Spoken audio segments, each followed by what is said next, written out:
High paying job चाहिए।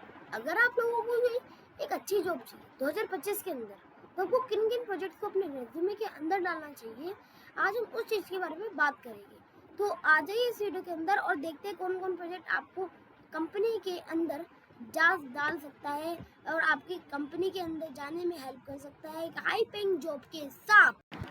तो यहाँ पे हमारा पहला प्रोजेक्ट है AI पर्सनल असिस्टेंट, जो एक पाइथन से क्रिएट होगा। उसके साथ साथ इसके अंदर हमें कुछ चीज़ लगी हुई है, जैसे speech recognition, PyAudio, py t SX3, space side, NLTK, transformers, schedule, request और ऑप्शनल भी चीज़ें कुछ है, लाइक एक इंटर ब्यूटीफुल सूट फोन, यानी आपकी रिज्यूमे में बहुत अच्छी छाप छोड़ेगा। इसी के साथ साथ एक चीज़ और है जिससे आप इसे एडवांस है की तरफ बढ़ा सकते हो, जो है कुछ APIs की। आप ओपन वेदर की API की ले सकते हो, आप गूगल कैलेंडर की API की ले सकते हो, आप ओपन AI की, GPT की, चैट GPT की 3 या 4 की API ले सकते हो। इससे आपको क्या होगा, फ़ायदा होगा आपके इस नए दमदार AI पर्सनल असिस्टेंट के प्रोजेक्ट पे। ये शानदार प्रोजेक्ट है, इससे आप रिज्यूमे में ऐड करना एंड समझ लो कुछ अच्छा ही होगा। तो आपका प्रोजेक्ट होने वाला है एक on blog app with in एक AI पर्सनल असिस्टेंट, नहीं AI एजेंट, और इसमें आपको बहुत सारी चीज़ों की ज़रूरत पड़ने वाली है। सबसे पहले कुछ लैंग्वेजेस की ज़रूरत पड़ेगी, जिसका नाम है पाइथन बैकएंड के लिए थोड़ा सा HTML CSS जावास्क्रिप्ट तो बेसिक चलेगी। फ्रंट एंड के लिए हमें React.js और बूटस्ट्रैप इस्तेमाल करना पड़ेगा, और बैकएंड के लिए भी कुछ चीज़ें इस्तेमाल करनी पड़ेगी। फ्लास्क या जेंगो में से कुछ इस्तेमाल कर लेना आप लोग तो। फिर आता है हमारे AIML के टूल्स। आप क्या इस्तेमाल करोगे, आप AIML के अंदर OpenAI इस्तेमाल कर सकते हो, आप ट्रांसफॉर्मर्स AI इस्तेमाल कर सकते हो, आप डेटाबेस कौन सा इस्तेमाल करोगे, आप SQL करो, आप PostgreSQL करो, MySQL करो, कुछ भी कर लो, SQL MS SQL भी कर लो। या उसके बाद आते हैं हमारे कुछ अदर लाइब्रेरीज टूल रिक्वेस्ट, मतलब हमारे कुछ अदर लाइब्रेरीज जो हम इस्तेमाल करने कर सकते हैं। उनमें से पहला आता है जिंजा 2। अगर आप फ्लास्क इस्तेमाल करो तो आप जिंजा 2 इस्तेमाल कर सकते हो, और SQL Alchemy भी आप उसी के साथ इस्तेमाल करोगे मेनली। उसके बाद आता है हमारा CKE एडिटर। ये मतलब एक तरह का एक एडिटर टाइप का कुछ होता है जिसमें कुछ कर सकते हैं, ठीक है।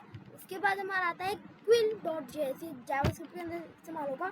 फिर JWT OAuth, गिटहब अपने प्रोजेक्ट को पोस्ट करने के लिए, रेंडर आप करना, हीरो को आप इस्तेमाल करना, और वेरिकल हीरो को पता है आपको किसके लिए, या फिर आप होस्टिंग करना, किसी को भी करना अच्छा ही होगा। एंड उसी के साथ साथ एक अच्छी सी टिप कि आप जो अपना प्रोजेक्ट होगा ना, वो आप टेलमेंट से बनाना या फिर बूटस्ट्रैप से, या फिर अगर आपको मस्त स्टाइलिंग आती है तो अपने हिसाब से बनाना, क्योंकि अगर आप अपने हिसाब से बनाओगे ना तो आपको प्रोजेक्ट इतना मस्त बनेगा, मैं बता नहीं सकता इतना मस्त बनेगा। तो चलो अगले प्रोजेक्ट पे चलते हैं। तो आपका अगला प्रोजेक्ट होने वाला है एक खुद का पर्सनल पोर्टफोलियो विद एनिमेशंस। तो इसमें क्या क्या इस्तेमाल होगा मैं फटाफट बता देता हूँ, आप लोग रुके होंगे ना। तो यहाँ पे इसमें लैंग्वेजेस में इस्तेमाल होगा HTML CSS और जावास्क्रिप्ट बस। फ्रंट एंड में इस्तेमाल होगा React.js, Tailwind CSS, farmer motion बताया होगा आपको। फार्मर मोशन अगर आपने जावास्क्रिप्ट पढ़ी तो फार्मर मोशन आपको पता ही होगा। GSAP, बूटस्ट्रैप, हाँ GSAP क्यों पता है आपको, अरे एनिमेशंस के लिए। बूटस्ट्रैप ऑप्शनल है, ठीक है। अदर टूल्स जो ऑप्शनल है, वीट ऑप्शनल है, नेक्स्ट.js ऑप्शनल है, फिग्मा तो आप इस्तेमाल करना है, ये तो भाई अच्छा ही है। गिटहब भी ऑप्शनल ही है वैसे यार। वेरिकल भी मैंने पिछली बार बताया था आपको, वर्सिल वो ऑप्शनल है, यस। नेटलिफाई वो भी ऑप्शन में आता है। तो चलो चलते हैं अगले प्रोजेक्ट पे। तो लेट्स मूव ऑन। तो गाइस अभी सच में एक अच्छा प्रोजेक्ट है। इस बार ये एक प्रोजेक्ट है real time stock market dashboard, मतलब आपका जो स्टॉक मार्केट में डैशबोर्ड है वही सेम उठ के यहाँ आ जाएगा। इट्स इजी, ठीक है। जहाँ स्टॉक मार्केट का है वही सारी चीज़ें स्टॉक मार्केट की इधर आ जाएगी बस।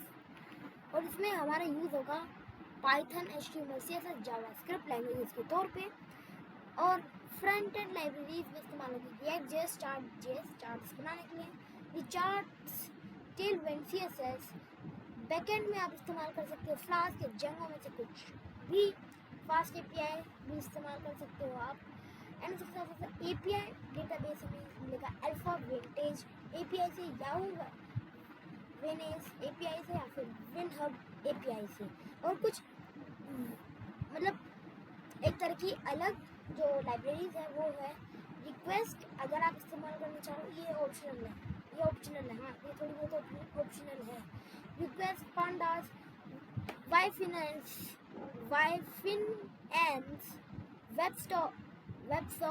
WebSocket, client, GitHub, Vercel, Heroku के जगह आप होस्टिंग में भी इस्तेमाल कर सकते हो।